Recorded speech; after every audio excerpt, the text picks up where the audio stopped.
lagi di jam yang kedua ya. Karena masih semangat. Asik. Ya, jadi di jam yang selanjutnya ini di materi yang lain ya tentunya ya. Nanti akan kita coba untuk menjelaskan tentang cerpen. Ada yang sudah pernah membuat cerpen? Sama sekali. Sama sekali ya.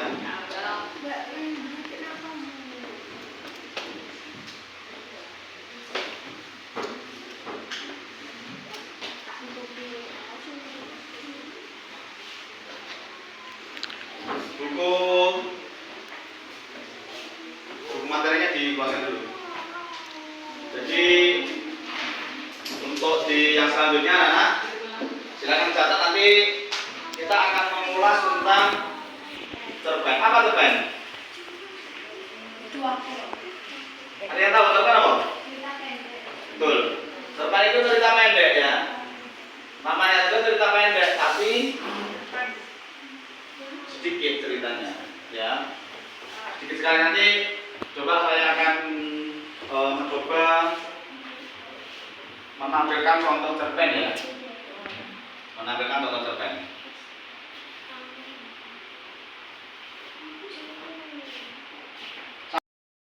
Coba lewat untuk itu saya tunjukkan.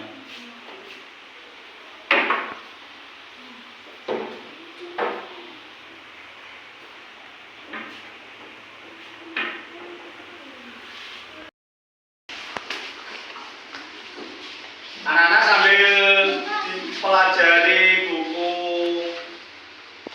paketnya atau buku materinya, berikut akan kami jelaskan terkait yang ada di layar. Nah, jadi pengertiannya itu ya. Cerpen itu apa? Cerpen itu singkatan dari cerita pendek, seperti yang namanya ada cerita pendek. Jadi cerpen itu adalah bentuk prosa fiksi singkat yang memiliki konflik tunggal. Ini pertanyaannya, konflik tunggal itu apa? Nah,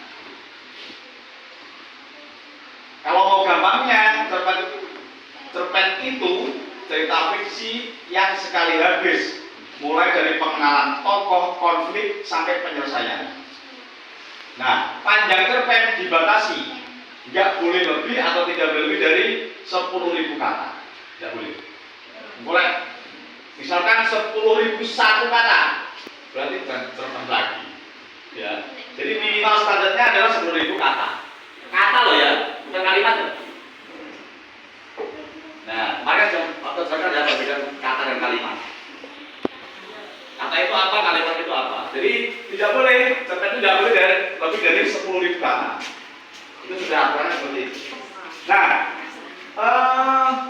yang juga jenis-jenis cerpen diperhatikan. Jenis-jenis cerpen itu yang ada di layar. Nah ini sudah kita jelaskan ya terkait dengan jenis-jenis cerpen. Yang pertama, cerpen itu cerita pendek. Cerita pendek. Maksudnya gini, bukan cerpen itu kan sudah cerita pendek ya. Kenapa ada jenis cerita pendek lagi? Nah, yang nomor satu ini, yang jenis nomor satu ini hanya terdiri dari 500 sampai 700 kata. Sedikit sekali. Bahkan terkadang ada juga yang berbeda dengan Quizlet. Cerita pendek yang 500 sampai 700 kata itu namanya Quizlet, ya. Nah itu.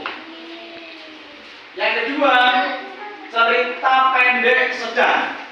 Cerita pendek sedang kalau berdasarkan dari jumlah kata itu memiliki jumlah kata 700 sampai 1000 kata. Bisa membayangkan nggak 700 sampai 1000 kata itu berapa paragraf? Ada nggak kalau dibuat paragraf yang sedang itu sekitar 4 atau 5 paragraf? Nah, jadi cerita pendek yang 500 sampai 700, cerita sedang yang 700 sampai 1000 kata. Yang ketiga, nah ini cerita pendek ini tersusun lebih dari 1000 kata, bahkan mencapai angka yang tadi yang batas maksimal tadi 10.000 kata. Nah, cerpen itu memiliki yang di awal tadi memiliki arti ini. Artinya apa? Artinya apa kok? Memiliki konflik tunggal. Jadi cerpen itu satu kali habis ceritanya ya, satu kali habis. Jadi nanti mulai dari pengenalan tokoh. Nah, tokohnya itu siapa-siapa saja yang ada di cerpen itu. Ya. Terus konfliknya, permasalahannya yang ada di cerpen. Karena cerita itu nanti ada konfliknya. Entah itu konflik yang temanya apa itu harus ada, ya harus ada. Nah, yang terakhir adalah penyelesaian atau endingnya. Ya, ending dari cerpen itu harus ada. Atau kalau bahasanya itu sudah mencapai suatu penyelesaian secara klimaks itu adalah di penyelesaian. Nah, 3 unsur tadi ada tokoh, konflik sama penyelesaian itu satu kesatuan atau daya dukung dari sebuah cerpen terbangun itu ya dari kita itu. Nah, penentuan dari mulai biasanya dia judul sih apa cerita sih ya. Nah, biasanya sudah gitu. Nah, anak-anak bisa seperti halnya membuat puisi. Sebetulnya kita buat puisi dulu, baru membuat judulnya, atau membuat judulnya dulu, baru membuat puisinya. Sama seperti cerpen. Kalau misalkan kalian mungkin, oh kita menentukan judul dulu ya, judulnya apa dulu? Misalkan judulnya cerita nenek kampung, misalkan. Nah, di sana berarti kan ini kan sudah ada nenek, berarti tokohnya sudah ada satu, nenek. Kita kasih nama apa ya si nenek ini? Ya, itu menentukan yang tadi, yang tokoh atau pengenalan tokoh.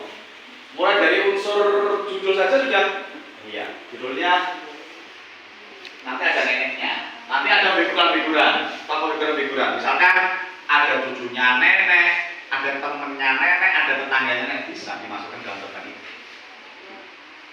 Gitu ya?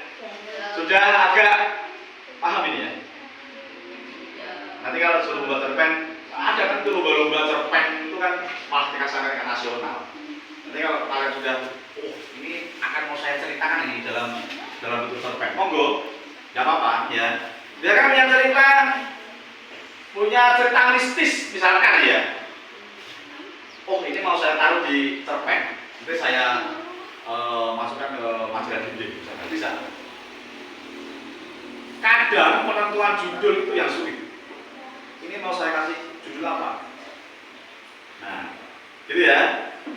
Nah, anak-anak terkait dengan mulai dari yang jenisnya cerpen tadi, ada cerita pendek, ada cerita sedang, ada cerita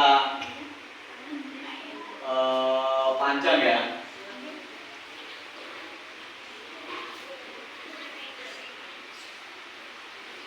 Nah ini contoh.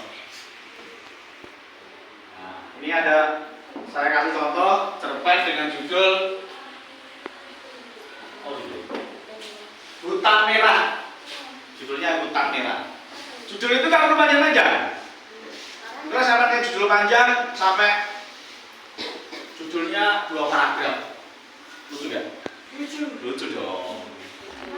Judulnya simpel saja. Hutan Merah. Atau misalkan hutan belantara, misalkan itu mau menceritakan tentang hutan. Karya Fauzia. Nah ini berapa paragraf? Coba kita cek ya. Kita cek contoh cerpen ini berapa paragraf? 1, 2, 3. Ya. Ini paragraf kecil. 4, 5, 6. Paragraf kecil ini. Enggak apa-apa tapi.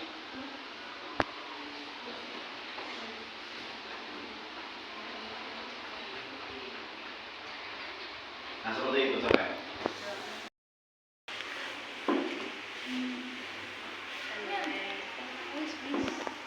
Oke, anak-anak. dalam pengerjaan nanti untuk cerpen ini nanti semuanya harus membuat satu-satu. Satu kelas ini harus membuat satu-satu. Dan nanti di hubungan Pak Minto nanti akan Pak Minto hubungkan ke kakak kalian yang mengurusi mading, nanti akan dipasang di mading itu. Kalaupun nanti nggak bisa bareng-bareng, nanti bergantian ya. Misalkan berapa anak nanti ditampilkan di majalah dinding setiap hari Senin atau mungkin hari Selasa. Oke, terima kasih anak-anak. Itu yang bisa saya sampaikan hari ini. Terima kasih atas perhatiannya anak-anak semuanya, dan terima kasih sudah mulai dari tadi. Luar biasa kalian ya. Kita ketemu lagi besok di jamnya Pak Minto juga. Kami akhiri sampai sini. Assalamualaikum warahmatullahi wabarakatuh.